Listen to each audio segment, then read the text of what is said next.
मुस्तफ़ा करीम बैठे थे तो सैयदा आयशा सिद्दीक़ा रदी अल्लाह ताला ने अर्ज की, या रसूल अल्लाह सल्लल्लाहु अलैहि वसल्लम, वो देखें सैयदा फातिमा आ गई है, वो देखें बीबी साहिबा बगैर बताए आ गई।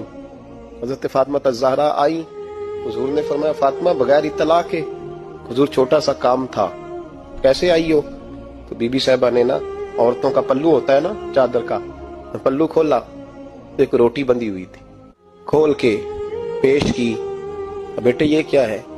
अब्बा जी कई दिनों से घर में रोटी नहीं पकी थी, आज अली कुछ जौ लाए थे, पीसे हैं, चंद रोटियां बनी हैं, तो बच्चों ने तो खा लिया, तो मेरे सामने भी एक रोटी आई थी, मैंने लुकमा तोड़ा है तो मुझे ख्याल आया पता नहीं मुस्तफा ने खाया है कि नहीं खाया, पता नहीं हुजूर ने रोटी खाई है कि नहीं, तो हुजूर मैं लेके हाजिर हो गई हूँ, मेहरबानी फरमाए। फरमाया बेटे बैठ जा।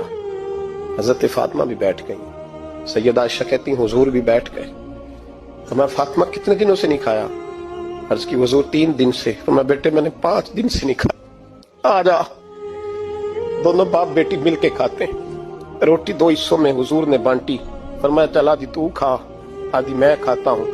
हजरत फातिमा ने लुकमा तोड़ के मुंह में रखा, रो पड़ी, हुजूर 5 दिन से नहीं खाई। और मैं बेटे चुप कर, हमारा दुनिया से क्या ताल्लुक, एक पोल रह गया है, बस अल्लाह फिर जन्नत की सारी नेमतें अता फरमाए।